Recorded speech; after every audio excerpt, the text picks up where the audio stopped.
കാശ്മീരിൽ ഇന്ത്യ മുന്നണിയാണ് അധികാരത്തിൽ വന്നത്. പക്ഷേ കോൺഗ്രസിനെ പടിക്ക് പുറത്ത് നിർത്തിയിട്ടാണ് ഒമർ അബ്ദുള്ള ഭരിക്കുന്നത്. ഒമർ അബ്ദുള്ളയുടെ അച്ഛൻ്റെ അച്ഛൻ അല്ലേ, ഷേഖ് അബ്ദുള്ള. ഷേഖ് അബ്ദുള്ള നെഹ്റു കുടുംബത്തിലെ ആരോ ആണ് എന്നൊക്കെ പറയുന്നുണ്ട്. നെഹ്റുവിൻ്റെ കൂടെയായിരുന്നു താമസമൊക്കെ, മുഖച്ഛായയൊക്കെ ഉണ്ടെന്ന് പറയുന്നു അല്ലേ. അതെന്തോ ആവട്ടെ. അദ്ദേഹത്തിൻ്റെ ജന്മദിനം കാശ്മീരിൽ പൊതുവധിയായിരുന്നല്ലോ. ഇപ്പോൾ എന്ത് പറ്റി? ഇപ്പം എന്ത് പറ്റിയെന്ന് വെച്ചാൽ ഞായറാഴ്ച ഔദ്യോഗിക കലണ്ടർ വന്നു. 2025 ജമ്മു കാശ്മീർ കലണ്ടർ. അപ്പോൾ അത് വന്നു കഴിഞ്ഞപ്പോൾ അവധിയൊക്കെ എത്ര ദിവസമാണെന്നൊക്കെ പറയുന്നത് അപ്പോഴാണല്ലോ. ഇത്ര ദിവസം ഏതെല്ലാം ദിവസങ്ങളാണെന്ന് ഒരു അറിയിപ്പ് വരുമല്ലോ സർക്കാർ. അത് കഴിഞ്ഞിട്ടാണ് കലണ്ടർ അച്ചടിക്കുക. അപ്പോൾ പൊതുഭരണ വകുപ്പ് സെക്രട്ടറി എം രാജു ആണ്, അദ്ദേഹത്തിൻ്റെ അവിടെ നിന്നാണ് അറിയിപ്പ് വരുന്നത്. ഡിസംബർ 5, ജൂലൈ 13 സാധാരണ അവധികൾ ആയിരുന്ന ഈ 2 ദിവസങ്ങൾ അവധിയല്ല. അപ്പോൾ ഡിസംബർ 5 ജൂലൈ 13 എന്താ പറ്റിയെന്ന് വെച്ചാൽ ഡിസംബർ 5 ഷെയ്ഖ് അബ്ദുള്ളയുടെ ജന്മദിനം അവിടെ അവധിയായിരുന്നു. മറ്റേതോ ജൂലൈ 13 രക്തസാക്ഷി ദിനമായിരുന്നു. ആരുടെ രക്തസാക്ഷി? അതാണ് നമ്മൾ സാറ് രക്തസാക്ഷി ദിനം എന്നൊക്കെ പറയുന്നത് ഗാന്ധി മരിച്ച ദിവസമല്ലേ. അതായത് അവിടെ അങ്ങനെയല്ലോ, അത് വേറെ സ്ഥലമല്ലേ, വേറെ ഭരണഘടനയും വേറെ സംഭവമൊക്കെ ആയിരുന്നു. 1931 ജൂലൈ 13 ഹരിസിംഗ് അവിടെ മഹാരാജാവായിരുന്നു. അപ്പോൾ ഹരിസിംഗ് ഭരിച്ചുകൊണ്ടിരുന്ന ആ സമയത്ത് ശ്രീനഗർ സെൻട്രൽ ജയിലിൻ്റെ പുറത്ത് ഒരു കലാപം നടത്തി കഴിഞ്ഞപ്പോൾ ഈ 22 പേര് കൊല്ലപ്പെട്ടു. ആ 22 പേർക്ക് ആദരം അർപ്പിച്ചു കൊണ്ടിട്ടുള്ള അവധി ദിവസമാണ് കുറേ വർഷങ്ങളായിട്ട് അവിടെ ഉണ്ടായിരുന്നത്, രക്തസാക്ഷി ദിനം എന്ന് പറയുന്നത്. അതിനി ആചരിക്കേണ്ട തീരുമാനിച്ചു. ഷഹീദുകളാണല്ലോ അവർ, ശുഹദാക്കൾ എന്ന് പറയും. അവർ ശരിക്കും ഹരിസിംഗിന്റെ ഭരണത്തിൽ നിന്ന് മോചനം നേടി പാകിസ്ഥാന്റെ കൂടെ പോകണം എന്ന് പറഞ്ഞവരല്ലേ. അതാണ്. പിന്നെ അവന്മാരുടെ പാകിസ്ഥാനിൽ പോകണം എന്ന് പറഞ്ഞുകൊണ്ട് രക്തസാക്ഷി എന്തിനാ ഇന്ത്യ ആചരിക്കുന്നത്? പക്ഷേ ഇത് രണ്ടും നിലനിർത്തും, അത് നാഷണൽ കോൺഫറൻസിന്റെ രാഷ്ട്രീയമാണല്ലോ എന്നാണ് വിചാരിച്ചത്. കുറഞ്ഞ പക്ഷം ഷെയ്ഖ് അബ്ദുള്ളയുടേതെങ്കിലും നിലനിർത്തുന്നൊരു പ്രതീക്ഷ ഒമർ അബ്ദുള്ളക്ക് ഉണ്ടായിരുന്നു. ഇങ്ങനെ മുത്തച്ഛനിട്ട് താങ്ങും മനോജ് സിൻഹ ഗവർണർ എന്ന് വിചാരിച്ചിരുന്നില്ല. അപ്പോൾ 2019 ഈ ആർട്ടിക്കിൾ 307 പിൻവലിക്കുന്നത് വരെ ഇതിങ്ങനെയൊക്കെ തന്നെ ഉണ്ടായിരുന്നു, 2 അവധി ദിവസങ്ങൾ. 2020 ലഫ്റ്റനന്റ് ഗവർണറായിട്ട് മനോജ് സിൻഹ വന്നു കഴിഞ്ഞപ്പോൾ ഇത് ഡ്രോപ്പ് ചെയ്തു, ഈ അവധി ദിവസങ്ങൾ.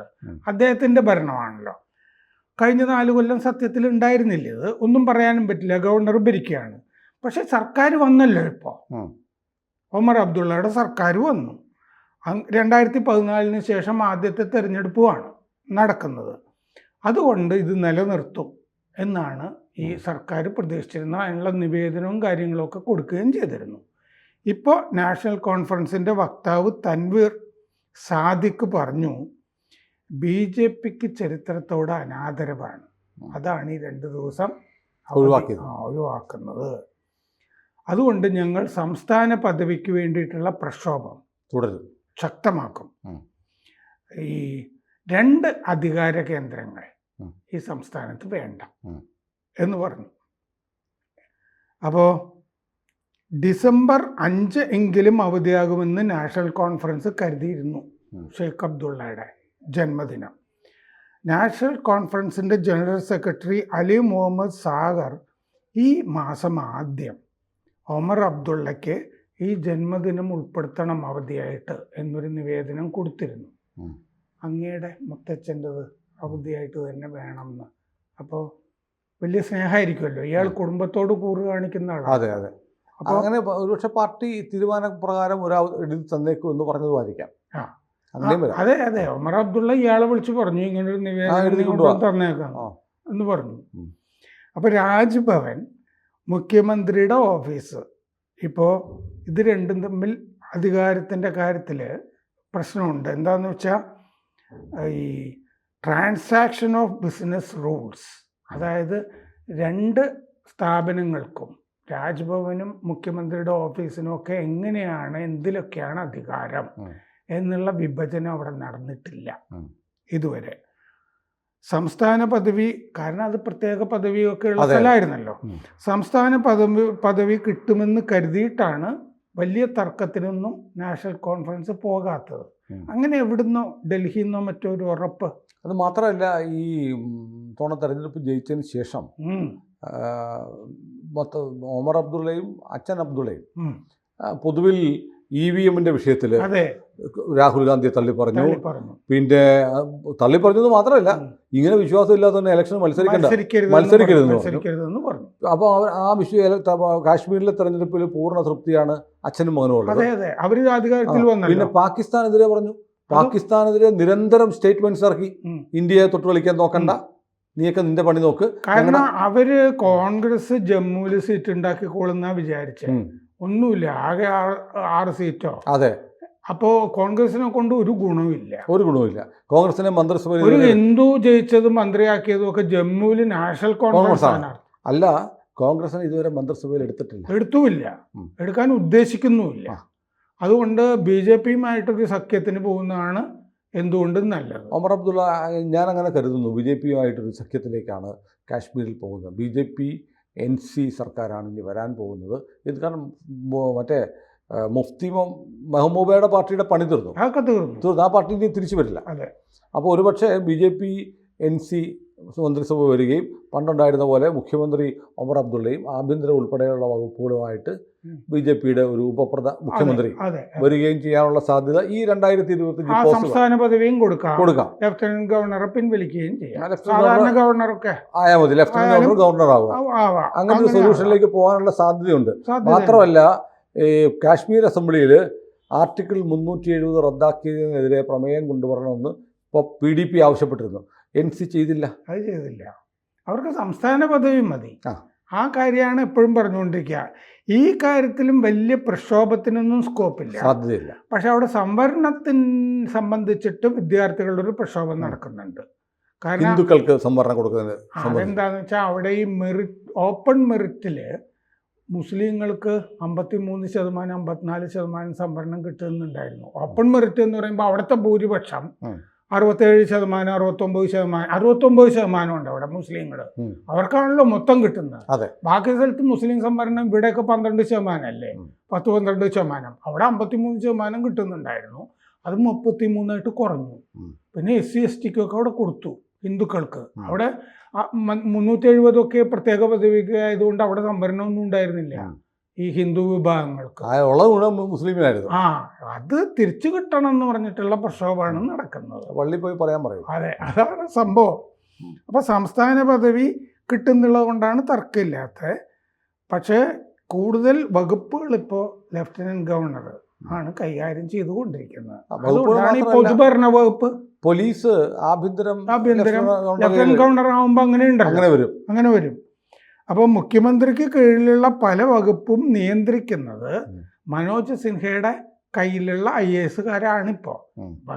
എൻ്റെ കയ്യിൽ ഈ വകുപ്പൊക്കെ ഉണ്ടെന്ന് ഒമർ അബ്ദുള്ളക്ക് വേണമെങ്കിൽ നമ്മുടെ കൊച്ചി മേയർ അനിൽകുമാറിനെ പോലെയാണ് ഒമർ അബ്ദുള്ള എന്ന് പറയാം. അങ്ങനെയും പറയാം. കാരണം വേറെ ആളുകളൊക്കെ ഉണ്ടല്ലോ കൈകാര്യം ചെയ്യാൻ. അല്ല, ഒരു മേയറെ പോലെ ഒരു പദവി വെച്ച് നടക്കാം.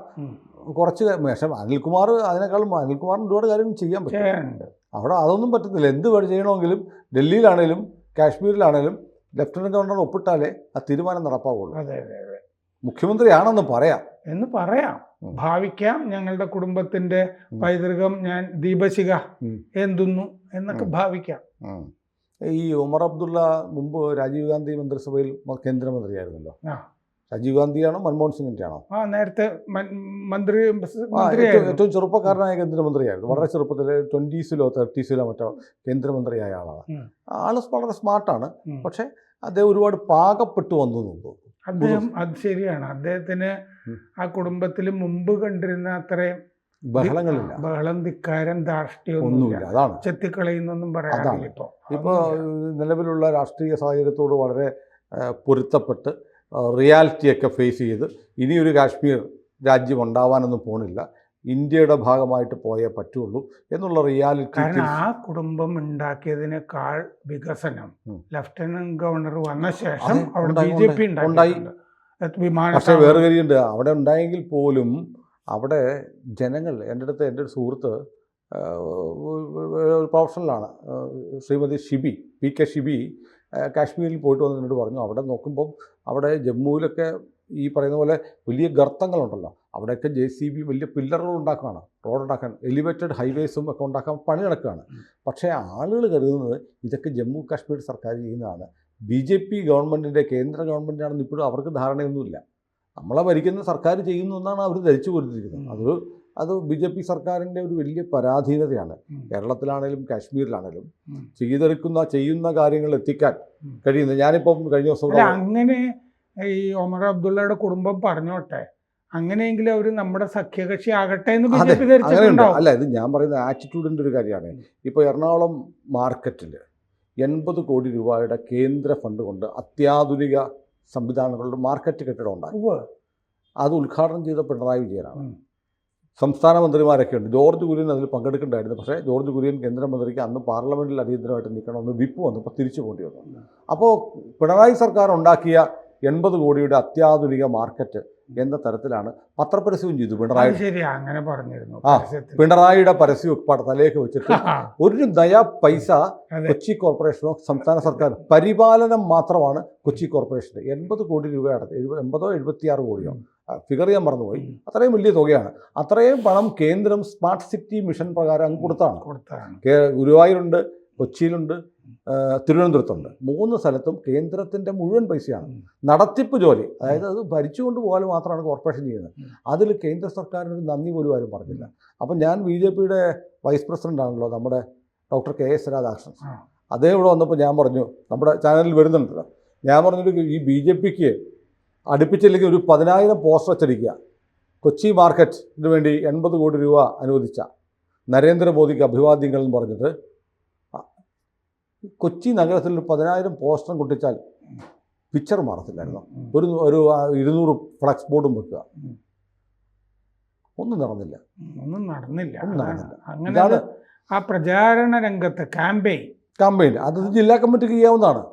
അപ്പോൾ എറണാകുളം ജില്ലാ കമ്മിറ്റിയുടെ കാര്യത്തിൽ അവർ ഭയങ്കരമായി അതാണ് വല്ലവനുണ്ടാക്കി. വല്ലവരുടെ കൊച്ചിൻ്റെ അച്ഛനാണെന്ന് പറയാൻ വലിയ മിടുക്കുള്ള കൂട്ടരാണ് ഇവിടെ ഇരിക്കുന്നത്.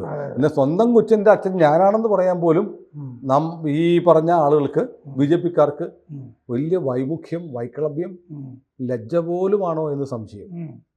നമ്മളൊക്കെ ഈ സനാതന ധർമ്മത്തിലെ ഈ സെൽഫ് വേണ്ട, അഹങ്കാരം വേണ്ട, ഞാനാണ് ചെയ്തതെന്ന് വേണ്ട, അവസാനം ജനം പറയും ഒട്ടും വേണ്ട. അതെന്താന്ന് വെച്ചാൽ പഴയ നമ്മുടെ കൃതികളില്ലേ, ആ കൃതികളിലൊക്കെ രചയിതാക്കളുടെ പേരുണ്ടാവില്ല എന്ന് പറയാറുണ്ട്. വലിയ കൃതികളൊക്കെയാണ്, വലിയ ഫിലോസഫിയൊക്കെ, എഴുതിയ ആളുടെ പേരില്ല. കർണാടക സംഗീതത്തിലും ഈ മുദ്രകളാണല്ലോ, ഗുരുഗുഹ എന്ന അവസാനം വന്നു കഴിഞ്ഞാൽ അത് ദീക്ഷിതരാണെന്നും മനസ്സിലാക്കണം. അവരും അവരുടെ പേരൊന്നും വെച്ചിട്ടില്ല വലിയ അക്ഷരത്തിൽ. അതൊക്കെയാണ് അദ്വൈതത്തിൻ്റെ രീതി എന്നാണ് കരുതുന്നത്, സനാതന ധർമ്മത്തിൻ്റെ. അങ്ങനെയാണോ BJP കരുതുന്നതെന്ന് അറിഞ്ഞുകൂടാ. കരക്കാരടിച്ചോണ്ട് പോകും, അത്രേ ഉള്ളൂ. കൂടുതൽ വാർത്തകളും വിശേഷങ്ങളും നിങ്ങളിലേക്ക് എത്താൻ ABC മലയാളം സബ്സ്ക്രൈബ് ചെയ്യുക, ബെൽ ബട്ടണും അമർത്തുക.